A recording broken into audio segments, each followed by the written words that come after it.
Hi everyone. Today I wanted to talk about the relationship between ableism and meat consumption. So, as you can see from my last episode almost a year ago, I had a picture of me eating meat in an Ethiopian restaurant. But since then, I've taken on a pescatarian diet for ethical reasons. The big reason I decided on that was because my internal rationale for why I chose to eat meat was because of the language faculty of humans and the lack of language faculty in animals, which is a common difference that's pointed out as a reason for killing animals. And I'll admit that because I'm on a pescatarian diet versus a vegetarian or vegan diet, I'm still culpable for being overly attached to the practice of eating meat because I guess there isn't a huge difference between fish and other animals in that respect. But I understand that that's because of a particular attachment and weakness on my part.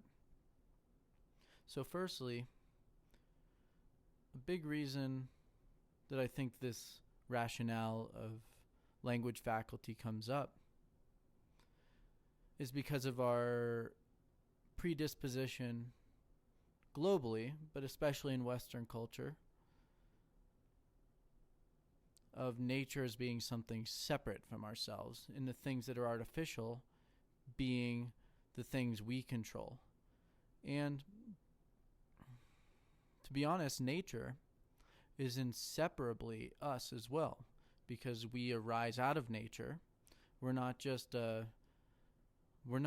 separate from the environment that we spring from. There's a lot of religious and philosophical definitions. There's a lot of definitions that try and draw this difference between the soul, say the godly or rational soul, from the animal soul or the primitive or like lower soul, basically. Whereas that's a dualism that serves the rationality of ableism. And why it's ableistic is because there's many humans with a disability or a difference in ability that makes them unable to speak or unable to use the rational language faculty in the way that scientists or intellectuals draw the difference between animal and humanity, nature. And I think that there's a inseparable element of power that's connected to the externalization of value placed on to people who do have disabilities because of the requirement of it to be able to make money or to be a person fulfilling a role in society that allows you to be independent. So for this, psychologists have a certain power with their DSM dictionary. The DSM basically serves as the medium between accommodations and unaccommodations in the workplace.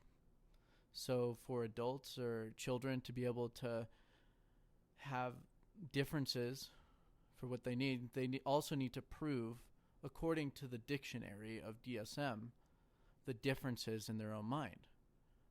And this is not purely, but largely a social construct. And this can be proved easily because you can look back. The DSM is constantly changing. They had in psychology certain definitions that now are seen as totally prejudiced, such as homosexuality and hysteria. And we don't use these definitions anymore, but not long ago they were what psychology saw as disorder. And I think by recognizing this, we can see also the psychological effects that having this practice of pure externalization of value in the form of who gets an accommodation and not, this psychological value affects disabled people and puts them into a largely defensive mode, because they have to be able to show the need of proof is always there in the form of their dictionary of the DSM. So people who are disabled basically have to always be proving themselves in a particular way to an institution that they do need an accommodation. But there's another way that this could be done. Basically, you just listen to what people need and you accommodate them based on what they say they need and trust them. But I think because in the workplace there's such a low amount of trust put onto people, and the power is given always to a hierarchy, in the top of a hierarchy, regardless of what hierarchy, there's a certain ableism itself to this. And what people see as competence is inseparable to the oppressive mechanisms used to keep people who do not have the ability to serve a role in society that other people see as valuable. We're basically, as disabled people, always in this position where competence is conflated with the oppressive mechanisms. And I'm not saying that competence is a problem, because I think to a degree our infrastructure and what we need in a particular society to survive is dependent on competence. But I don't think competence, for example, what I said about DSM and psychology, should be so blatantly conflated with oppression, where the thing that people see as competence leads to people being neglected in the workplace, being forced into these positions. And in order for people with disabilities, largely, to be able to get what they need according to their own words rather than an externalization created by a system of competence, there has to be a certain level, firstly, of trust that can be established between the people in a community, and second, a thorough critique of dictionaries and mythological texts that seek to control value, that perpetuate prejudice.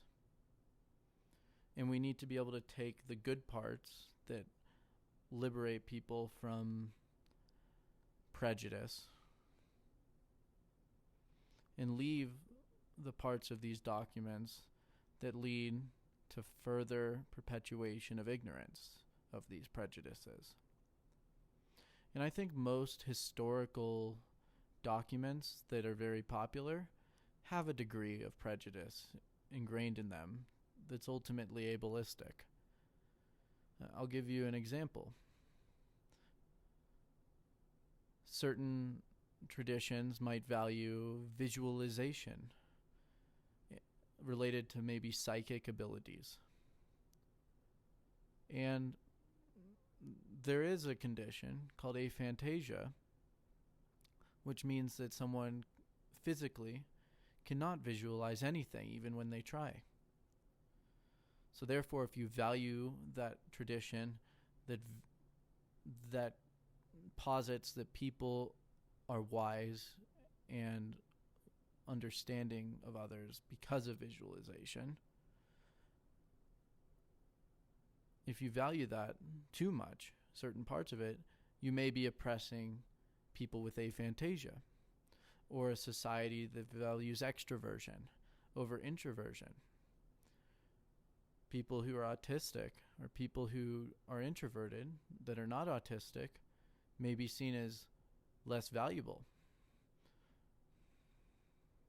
And there's particular hierarchies of competence that may need certain abilities, but the general will of the people and the hierarchy that surrounds other hierarchies could seriously oppress people who have differences that are not valued by the majority of systems of competence. So I think it's important to value things not for what they're rationally able to control or conjure in their mind, but just the fact that they exist. Whether it's an animal or a human being, just the fact that they exist is enough. I think a big thing that we can learn from science and also from philosophy is that a certain degree of detachment can become very helpful for overcoming ethical obstacles that otherwise would just stay in our field of action. For example, if you're attached to eating meat, even though it causes significant suffering in the world, if you're attached to that too much, you won't be able to stop what's oppressive in the broader society. And it comes down to each individual's attachment. Another example is how slavery led to so much suffering for the enslaved. But people who were in a position of power couldn't let go of their identity as a master. So if they were able to detach from that identity and let people be free, there wouldn't have been so much suffering related to it. And I think psychology has a certain role today that oppresses people, that psychologists have a certain power and dictionary in the form of the DSM that forces constant externalization of needs into the hands of the psychologist. So a lot of times psychologists, instead of helping people, which a lot of psychologists do, they make people on a constant defense where they have to prove that they need something rather than allowing people to speak. I think unless we allow people to speak as equals and allow different types of communication to be valued other than a centralized dictionary that has more power than the words of each individual person, if we keep valuing these documents more than people themselves, we're going to see a perpetuation of exploitation. And this could be any form of document. These documents that serve as dictionaries themselves have power. For example, the Constitution saying that slaves are only three-fifths of a person was an oppressive form of definition. So I think unless, to a large degree, we can rely on people's intuition in respect for humanity and animals as the guide for what law and morality is, unless we can actually trust the people that are ruling and the people who have power to listen to each person as if they're valuable, rather than looking at words that were written 300 years ago or 100 years ago or 50 years ago, that there's going to be a continual struggle between what the definition is and what's actually happening in the society. That's not just a symbolic understanding of what people are and animals.